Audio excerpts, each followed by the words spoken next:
Assalamualaikum warahmatullahi wabarakatuh. Al-Fatihah. A'udzubillahi minasyaitonirrajim. Bismillahirrahmanirrahim. Alhamdulillahi rabbil alamin. Arrahmanirrahim. Maliki yaumiddin. Iyyaka na'budu wa iyyaka nasta'in. Ihdinas siratal mustaqim. Siratal ladzina an'amta 'alaihim ghairil maghdubi 'alaihim waladdallin. Amin.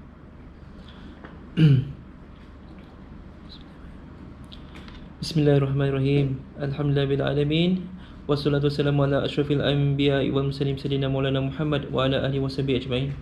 Assalamualaikum warahmatullahi wabarakatuh.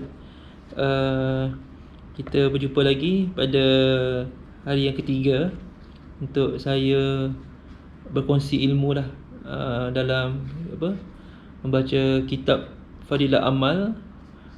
Masih lagi dalam kisah para sahabat, bab 1, susah payah untuk agama Allah, untuk bahagian yang ketiga. Okey, pada petang ini panjang sikit, kita cuba habiskan secepat mungkin.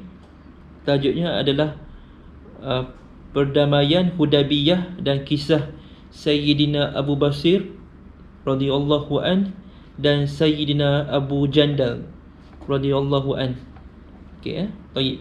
Bismillahirrahmanirrahim. Pada tahun 6 Hijrah, Nabi SAW telah pergi ke Mekah dengan niat untuk mengerjakan umrah. Orang kafir Mekah mendapat tahu berita tersebut dan menganggap perkara itu merupakan satu penghinaan terhadap mereka.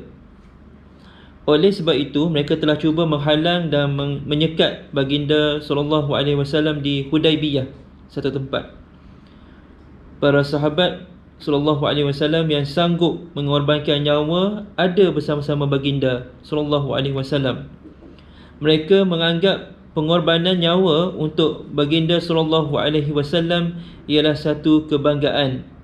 Mereka telah bersedia untuk berperang, tetapi demi kebaikan orang Mekah, baginda SAW tidak ingin berperang, sebaliknya berusaha untuk membuat perjanjian damai.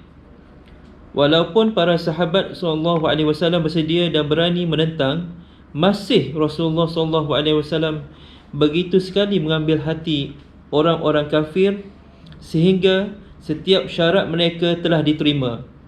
Para sahabat SAW berasa amat tertekan kerana mereka sangat-sangat tidak bersetuju dengan perjanjian damai tersebut.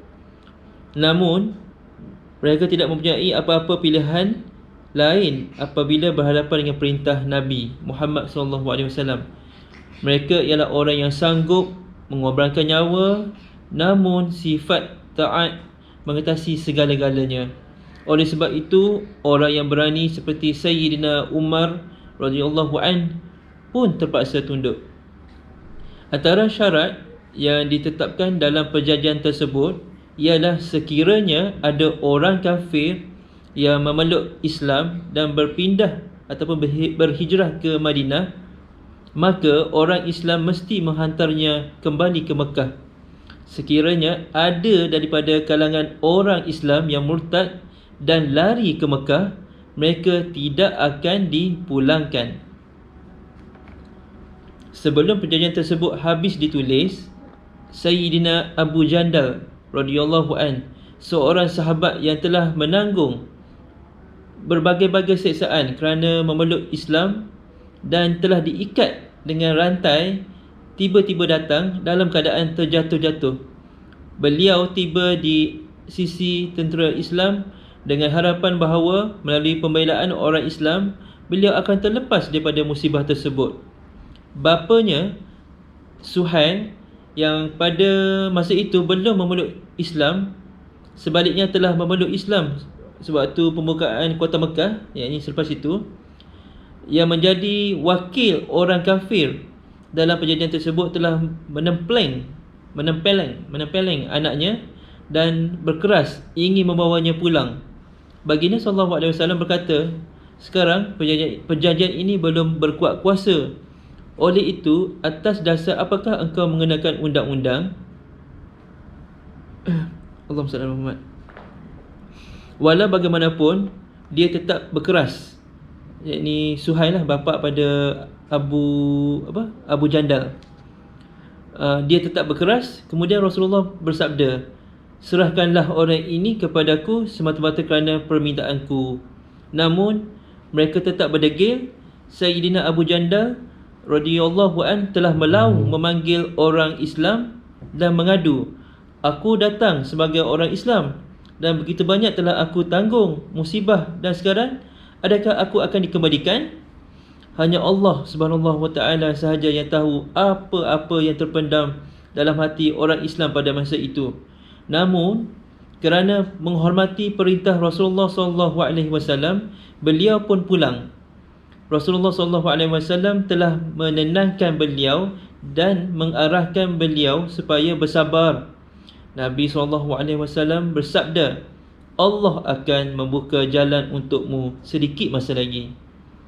Setelah perjanjian selesai, seorang sahabat lagi, yakni Sayyidina Abu Basir radhiyallahu an telah memeluk Islam dan datang ke Madinah.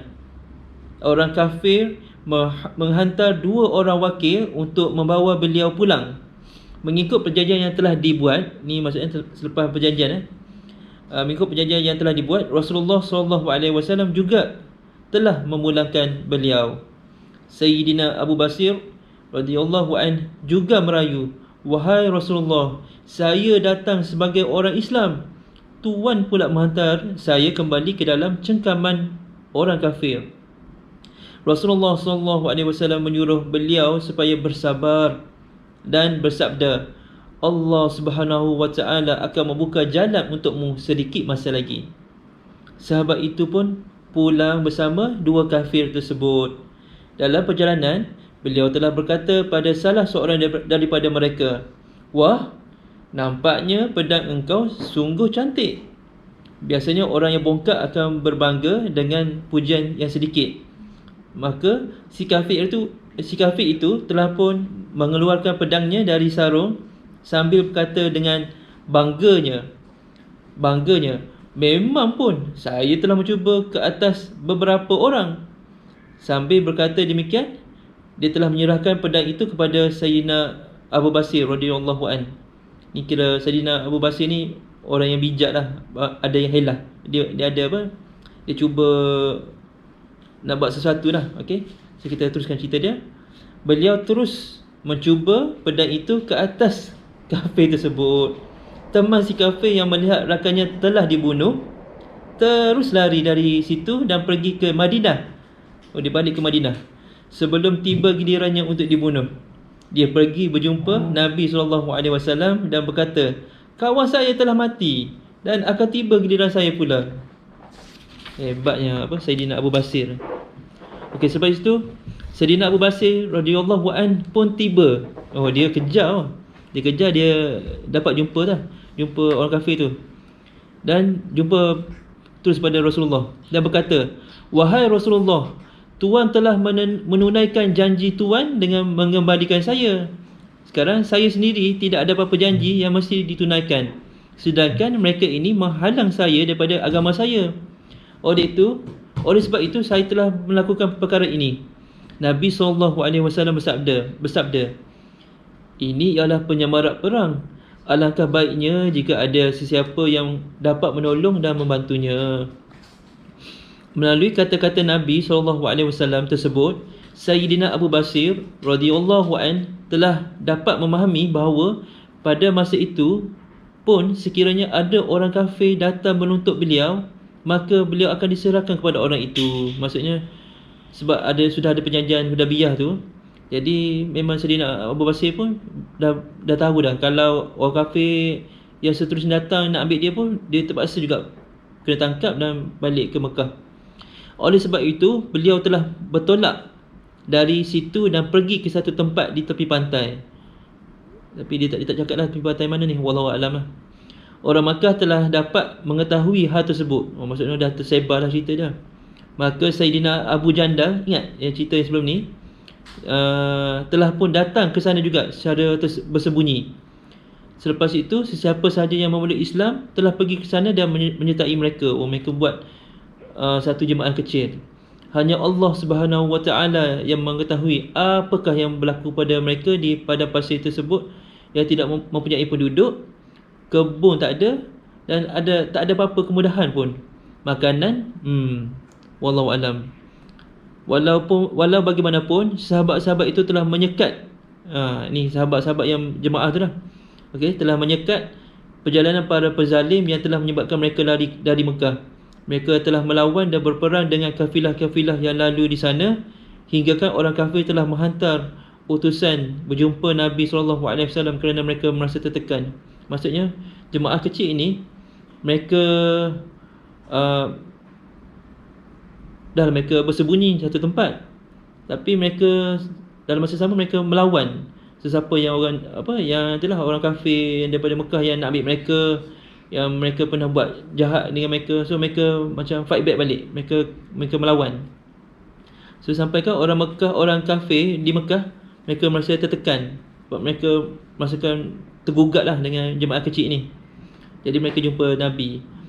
Utusan yang dihantar jumpa Nabi, datang merayu dengan penuh rendah diri kepada Nabi agar baginda SAW sendiri memanggil Sayyidina Abu Basir radhiyallahu an serta jemaahnya ke sisi baginda SAW demi kerana Allah dan demi persaudaraan orang Mekah dengan Nabi SAW.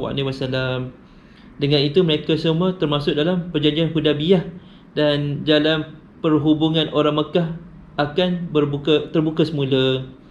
Ditulis bahawa apabila surat keizinan Nabi SAW tiba kepada mereka, Nabi hantar surat lah kepada geng jemaah kecil ni. Pada masa itu Sayyidina Abu Basir radhiyallahu an sedang mengalami sakit tenat. Beliau meninggal dunia dengan surat keizinan Nabi SAW berada di tangannya. Sungguh tragis lah cerita ni. Okey, keterangan dia ataupun kesimpulan dia, sekiranya seseorang itu teguh dalam agamanya dengan syarat agama itu pun ialah agama yang benar, yang satu, sebesar-besar kuasa pun tidak boleh menggugat keagamaannya. Allah Subhanahu Wa Taala juga telah berjanji untuk menolong orang Islam dengan syarat bahawa dia ialah orang Islam yang sejati. Wallahu a'lam bissawab. Assalamualaikum warahmatullahi wabarakatuh. Jumpa lagi.